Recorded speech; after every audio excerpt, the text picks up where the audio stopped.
Bueno, veíamos entonces justicia legal, en primer lugar, su objeto, el bien común; en segundo, la promoción del bien común, ¿no es cierto? Ahí podrían entrar, si uno lo hiciera más casuísticamente, y eso por ahí puede verse en Rollo Marín, deberes para con la sociedad, ¿eh? Pero a alguno haremos referencia más expresa cuando hablemos del pago de los impuestos, y otros, en fin, leyes de tránsito, en fin, otra serie de cosas.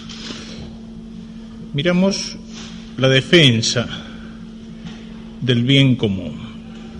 Así como hay que promover al bien común, puede hacerse necesario defenderlo cuando el bien común de una comunidad política resulta agredido desde afuera. Y tenemos el tema de la paz y el tema de la guerra. El tema de la guerra, tenemos la guerra justa. ¿Cuáles son las condiciones para poder hablar de guerra justa? Una vez que ha estallado la guerra, ¿cómo llevarla? Luego, algunos temas anexos como la objeción de conciencia, el servicio militar. En segundo lugar, la revolución, es decir, el tema en general de la resistencia a la autoridad, cuando el bien común es agredido no desde afuera, sino desde adentro, es decir, por un mal gobierno. Y aquí viene desde la simple desobediencia a la ley hasta diversas formas de resistencia, que pueden ser legales o ilegales, activas, pasivas, hasta llegar a la resistencia armada. Tercer punto, que en un momento le di bastante extensión e importancia, no sé si andará en algún apunte por ahí, que es el de la guerra revolucionaria, como algo característico de nuestra época, y sobre todo porque en un momento yo daba clase y eso se lo estaba viviendo en el país. Trataré de hacerlo un poco más resumido, pero sobre todo porque actualmente el enemigo ha cambiado de cara. La guerra revolucionaria, no digo que no tenga importancia, la tiene en muchos de sus aspectos, pero, en fin, hay cosas que son distintas. En primer lugar, al hablar de la guerra se hace necesario hablar de la paz. Santo Tomás no ubica el Tratado de la Guerra aquí, unido con el Tratado de la Justicia. Nosotros lo hacemos por la referencia que tiene al bien común y porque los aspectos morales de la guerra son aspectos que hacen bastante directamente al Tratado de Justicia. Santo Tomás ubica el Tratado de la Guerra o la guerra entre los pecados contra la caridad, la guerra, la sedición, etcétera. Si ustedes recuerdan, los que han visto ese tratado, frutos de la caridad, dice Santo Tomás, son el gozo y la paz. Es decir, pone la paz como un fruto interior que nace en el hombre cuando el hombre ama a Dios por sobre todas las cosas y al prójimo como a sí mismo por amor de Dios. Entonces, la paz es algo que es importante mirarla desde ese punto de vista. San Agustín dice, y volveremos sobre eso, la paz es la tranquilidad del orden, pero ¿de qué orden? No de cualquier orden, de ese orden interior del hombre. Es el hombre que está en paz con Dios, porque ama a Dios, por sobre todas las cosas. Es el hombre que está en paz con los otros por amor de Dios. Entonces, su amor de Dios se refleja en el amor del prójimo. Es el que hace obra de paz. Las bienaventuranzas, bienaventurados los pacíficos. Los pacíficos no son los idiotas que están sentados haciendo una manifestación en contra de la guerra con el cartelito ese famoso. No sé si alguna vez lo dije, pero vale la pena. Cuando quieran cargar a los pacifistas, ¿cómo era el símbolo? Es el símbolo de la paz. Dice, ¿de dónde vendrá? No sé qué explicación le dan.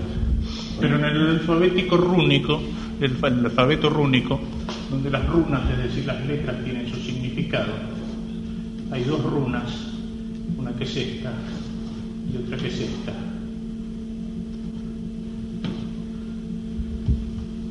Esta es la runa de la vida. Es el hombre de pie que levanta los brazos hacia el cielo. Esta es la runa de la muerte. Ese es el símbolo digo, eso es lo que esto significa. No sé si habrán dado cuenta. En las SS alemanas, cuando se quería restaurar un poco la cosa pagana, se enterraba a un caído y se ponía la runa de la vida, fecha del nacimiento, la otra runa, la fecha en que había caído. Pero siempre era el sentido, la muerte. Bueno, me hizo perder. La paz, entonces, es esa caridad, ese amor de Dios, esa caridad sobrenatural que al relacionar así a Dios, al hombre, verticalmente y horizontalmente, pone en él orden. Bienaventurados los pacíficos, es decir, los que hacen obra de paz, pacem facere. Pero la obra de paz se hace ¿desde dónde? Desde adentro del hombre. Solo el que está en paz con Dios y con el prójimo por amor de Dios, paz consigo mismo, en paz con su propia conciencia, puede ser pacífico, es decir, hacer obra de paz. La paz externa no sirve. La paz no puede nacer de las convenciones de los hombres, de los compromisos. En primer lugar es algo que nace de adentro. Y en segundo lugar es algo que es más que humano, es un don de Dios. Porque esa caridad que tiene como fruto la paz es una virtud teologal. Es el amor de Dios comunicado.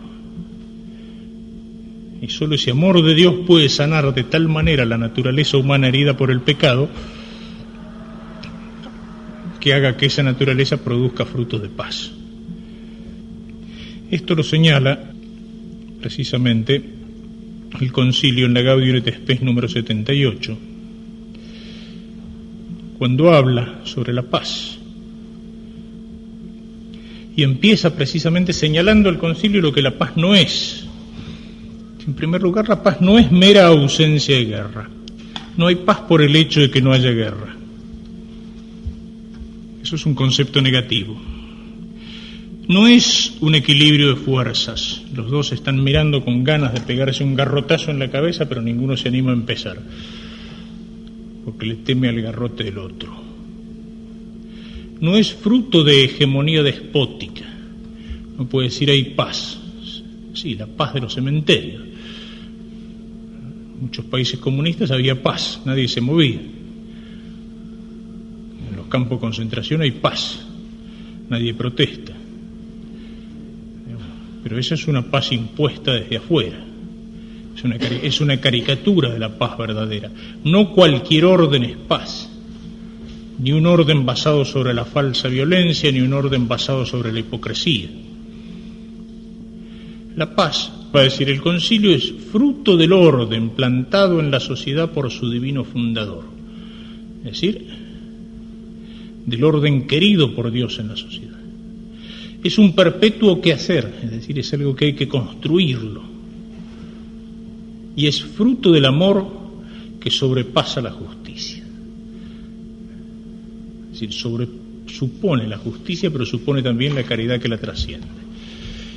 Es imagen y efecto de la paz de Cristo. Eso es lo que señala el concilio. Hace una referencia en la cual, si bien aprueba los que eligen para defender sus derechos los medios no violentos, también dice con tal que no lesione a los otros o a la sociedad. Es decir, rechaza el pacifismo, diferencia entre pacifismo y paz. Pacifismo es la paz a toda costa, la paz cueste lo que cueste, la paz a costa de la justicia, la paz a costa de la verdad, la paz a costa de los derechos. La paz se transforma así en una herramienta o en un instrumento de los injustos, de los violentos, de los mentirosos. Paz, paz, decía el lobo mientras pastaba hojitas de lechuga en la puerta del rebaño. Y señala el concilio que si bien tenemos que trabajar para promover la paz, para evitar la guerra, hay que tener en cuenta que existe la realidad del pecado.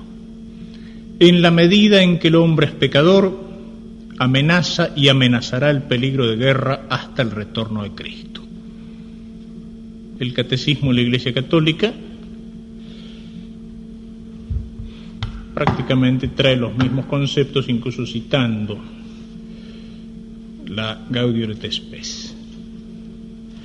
Entre los números 2302 a 2306 señala que la paz es antes que nada la paz del corazón, y por eso es inmoral la cólera homicida y el odio voluntario.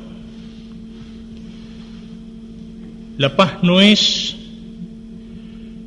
dice 2304, repitiendo al concilio, no es ausencia de guerra ni equilibrio de fuerzas, es, citando a San Agustín, tranquilidad del orden, obra de la justicia y efecto de la caridad.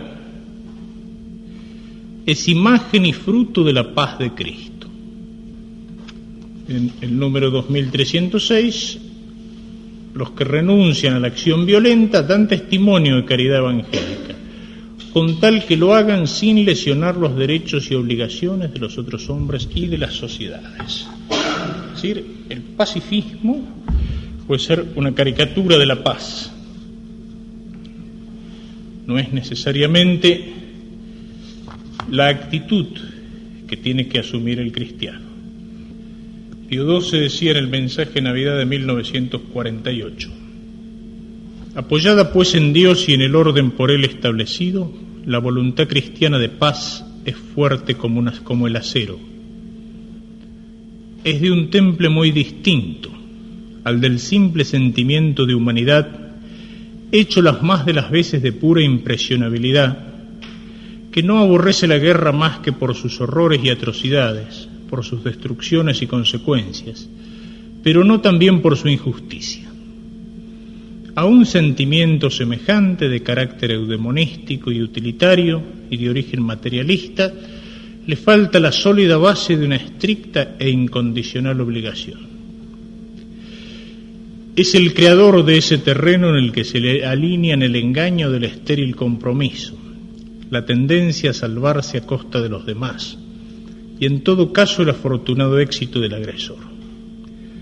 Esto es tan verdadero que ni la sola consideración de los dolores y de los males derivados de la guerra, ni la cuidadosa dosificación de la acción y de la utilidad valen finalmente para determinar si es moralmente lícito o incluso en algunas circunstancias concretas obligatorio, siempre que haya probabilidades fundadas de éxito, rechazar con la fuerza al agresor. Es decir, rechaza todo pacifismo de orden sentimental. Si algo hay malo en la guerra, dice Pío, es la injusticia.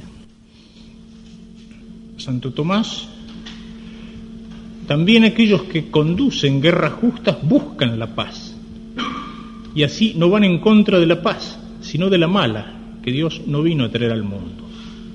Y cita a San Agustín en la epístola a Bonifacio: no se busca la paz para ejercer la guerra, sino la guerra para adquirir la paz.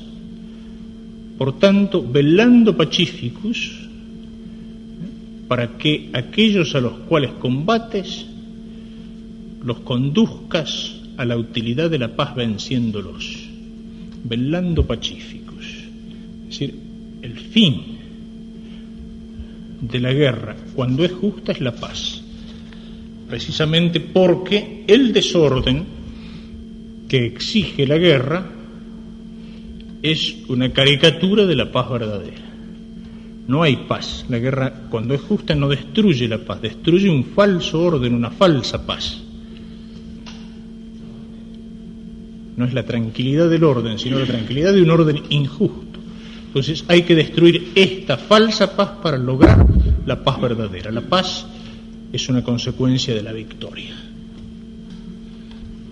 Papa Juan Pablo II, el 2 de abril de 1989, en la ciudad militar de Chequiñola: la paz hay que construirla día a día, en las conciencias y en las relaciones interpersonales.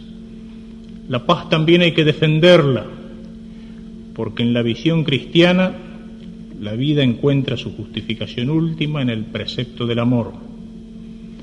Hay que aceptar sacrificarse, luchar, dar incluso si fuera la propia vida, dar incluso la propia vida si fuera necesario por amor al prójimo, a los seres queridos, a los más débiles e indefensos, así como a las tradiciones y a los valores espirituales de un pueblo.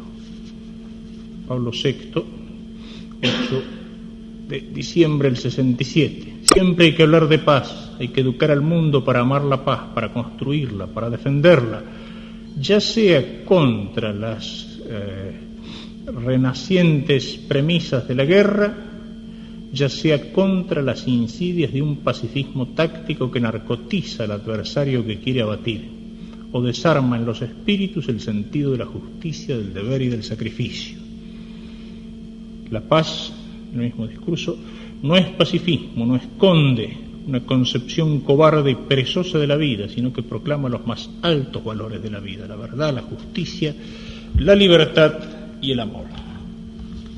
Con esto pasamos al tema de la guerra.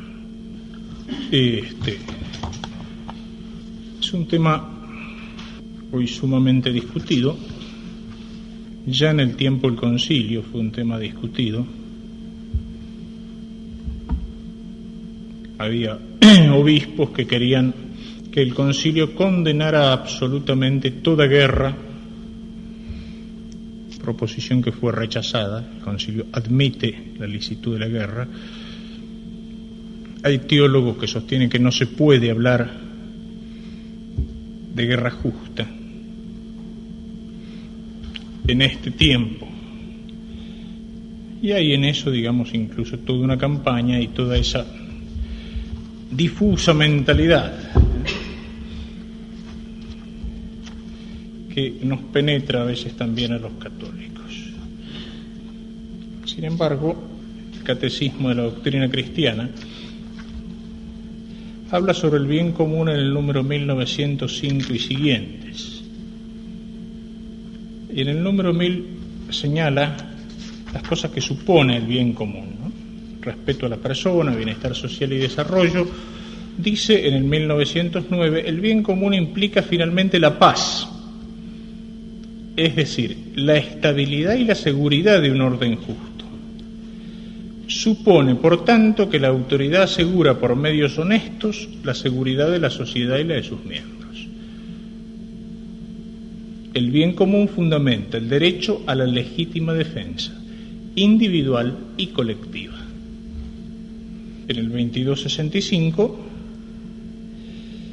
la legítima defensa puede ser no solamente un derecho, cuando alguien me ataca y yo tengo derecho a defender, sino un deber grave para el que es responsable de la vida de otro, del bien común, de la familia o de la sociedad. Es decir, yo puedo tolerar una ofensa y hasta podría dejarme matar, pero puede ser no solo un derecho, sino un deber grave para el que es responsable de la vida de otro, del bien común de la familia o de la sociedad. El policía no le puede gritar al tipo que lo están cascando y ponga la otra mejilla. No, él puede poner la de él, pero no hacérsela. Y esto de la familia o de la sociedad. Ahí están los principios. La aplicación concreta, que es el catecismo, que pienso que a muchos les debe haber molestado o desorientado, pero bueno, lo que el Papa nos da como la doctrina de la Iglesia, 2307 para adelante. Evitar la guerra, que la bondad divina los libre de la antigua servidumbre de la guerra.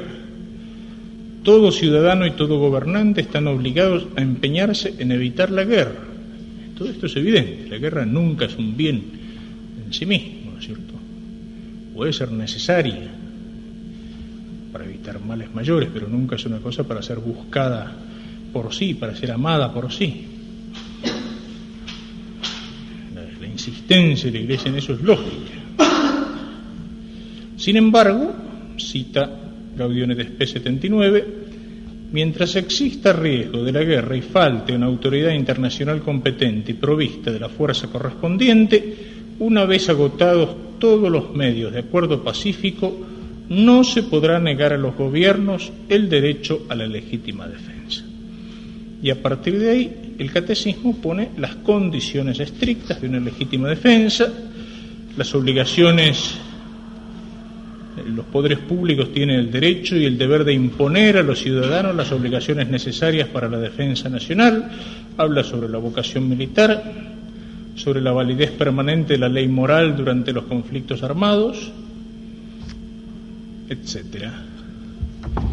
Es decir que lo pongo esto como premisa, aunque sea lo del magisterio más reciente, para señalar que todo esto que decimos, bueno, no es una mera opinión personal.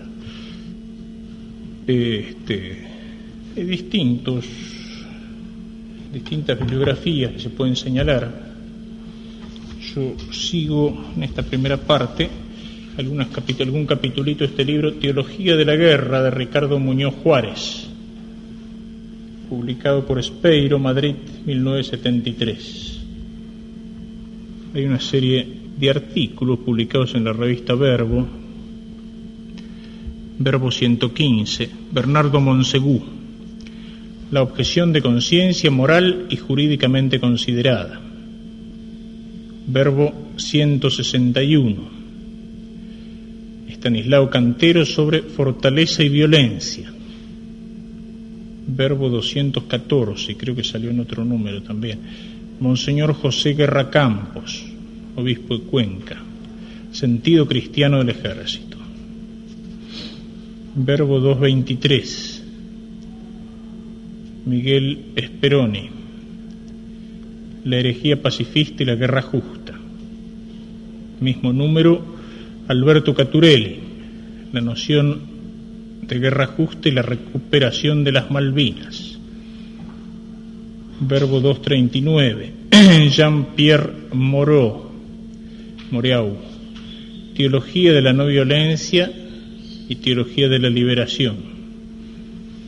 Es curioso, ya que mencioné lo de Teología de la guerra justa y Teología de la liberación, como a veces las tendencias teológicas corren de acuerdo con las modas del tiempo, del momento, ¿no? Mientras que en la teología progresista se tendía y tiende todavía a la condenación absoluta de la guerra, y tanto que uno la encuentra en algunos de los manuales escritos por ellos, como el de Marciano Vidal o el de las cuestiones fundamentales, de las cuestiones de teología moral de Hortelano, en 3 tomos, condenan la guerra, condenan la profesión militar, creo que hasta los scouts, o sea, cualquier cosa que lleve uniforme o le parezca, y al mismo tiempo que estaban en la condenación de la guerra, ¿qué pasa? Aparece la guerra revolucionaria, es decir, aparece la guerra manejada por el marxismo. Entonces los tipos empiezan con la teología política en Europa, Metz, y de ahí a la teología de la revolución y de ahí a la teología de la liberación, a buscar justificaciones para la guerra revolucionaria. Es decir, la guerra en la cual se defiende el bien común de la nación no es justa ni puede ser justa nunca. Pero la guerra de clase, la guerra revolucionaria, la guerra de liberación de los pueblos de América Latina o de África, esa guerra es justa, es más, siempre es justa.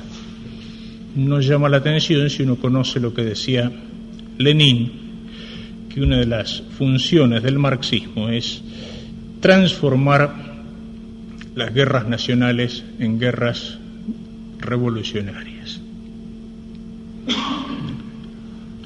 Nos llama la atención si uno conoce el pensamiento de Mao, que decía, hay 2 clases de guerra, las justas y las injustas. Uno dice, qué bárbaro, leyó Santo Tomás. Y Mao sigue diciendo, todas las guerras revolucionarias son justas, todas las guerras contrarrevolucionarias son injustas. Bueno, a los teólogos esto de la liberación les ha pasado exactamente lo mismo que Mao y han estado al servicio del objetivo que ponía Lenin: transformar las guerras revolucionarias, las guerras nacionales en guerras revolucionarias. Perdón, ¿podría pedir un vasito de agua?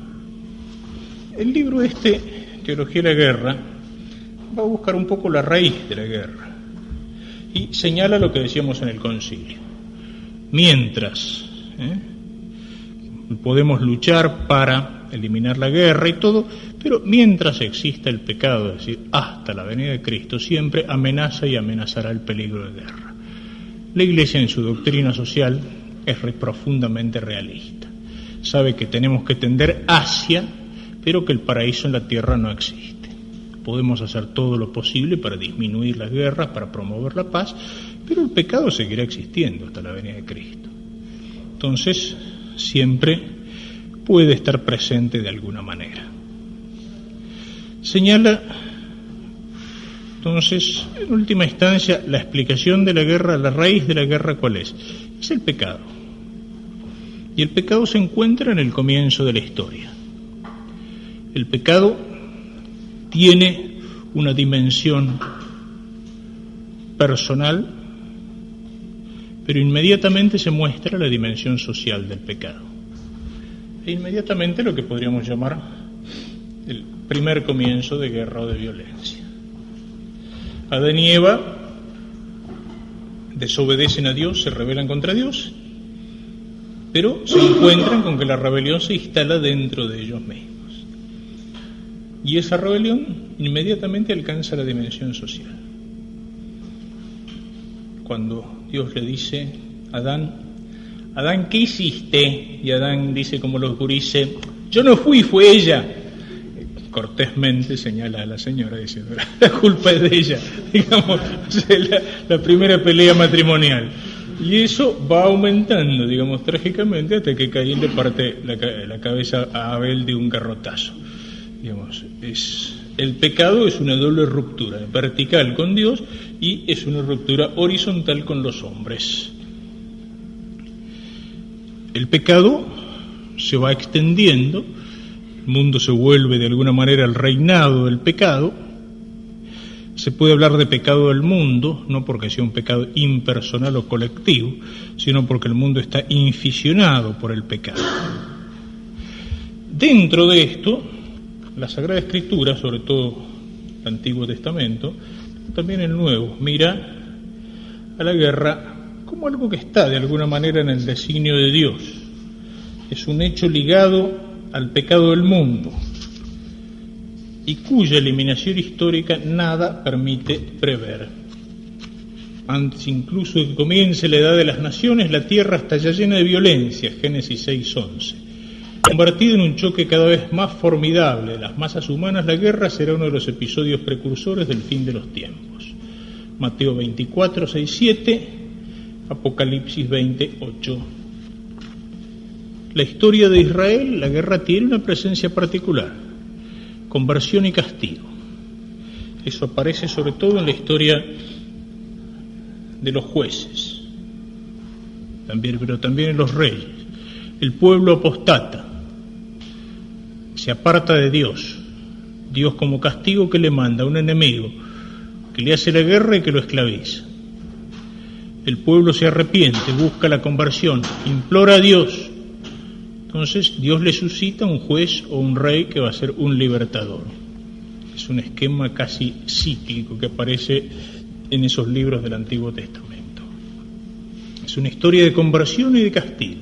Hay una promesa de paz universal, Isaías, por ejemplo, 2:4, 11:69, pero es una promesa escatológica,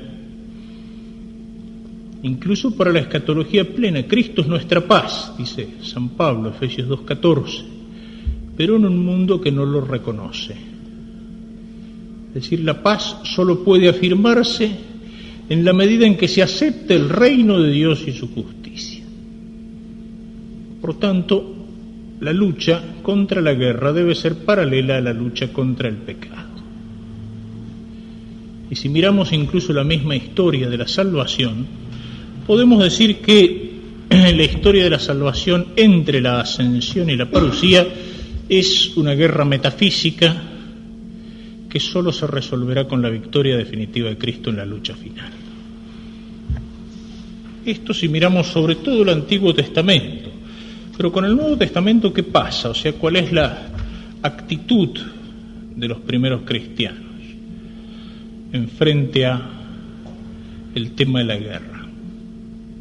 Aquí es donde muchas veces quieren afirmarse los pacifistas.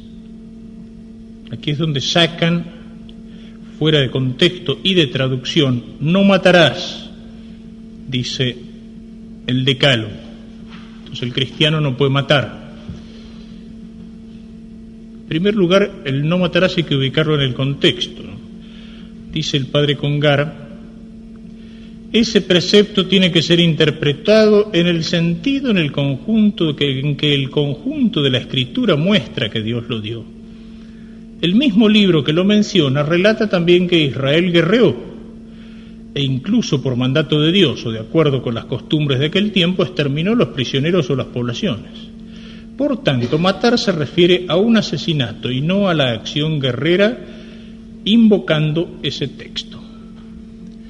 Lo veremos al hablar del homicidio. El verbo utilizado, donde dice no matarás, rayah, es un verbo que se usa siempre en el sentido de una muerte injusta. Es decir, sería no asesinarás o no darás muerte injustamente. Eso es lo que dice el mandamiento. No solamente aparecen las guerras en el Antiguo Testamento, sino que en el mismo libro donde aparece el Decálogo, Dios ordena la pena de muerte por una serie de delitos. La realidad es que el Evangelio tampoco puede desprenderse el anatema de la guerra de la profesión militar. Según razona el padre de Sorás, el Evangelio, que nos ilumina sobre los fines a proseguir a través de la existencia y de la historia, lo hace también bajo la condición real de la que nos es preciso partir. El Evangelio que me dice: si se te pega en la mejilla izquierda, pon la derecha, no me dice: si ves a tu prójimo injustamente golpeado en la mejilla derecha, deja que además se le golpee en la izquierda. El ejercicio de la caridad aquí abajo no se identifica pura y simplemente con la no violencia. Tanto Juan el Bautista como Cristo, entre los primeros contactos que tienen con los paganos, ¿quiénes son? Son los soldados de las legiones romanas. Y Juan el Bautista, cuando les predica a los soldados, ¿qué tenemos que hacer? No sean injustos, es decir, no hagan violencia injusta y conténtense con los estipendios. Decía Castellani, se ve que los militares siempre fueron lo mismo. El aumento en el tiempo que resuelve los militares. Es decir, no sean injustos o prepotentes, pero no les dijo: larguen las armas. Ni Cristo tampoco se lo dice. Todos los primeros paganos que se acercan a Cristo, no solamente eso, sino que Cristo elogia al centurión como modelo de fe. Y en la primitiva iglesia, es el centurión Cornelio también, aquel al cual San Pedro va a la casa. Y así fue en los primeros tiempos del cristianismo. Eran las legiones romanas que estaban dispersas hasta los límites del imperio. Y los primeros siglos dan una buena proporción de santos y de mártires, soldados.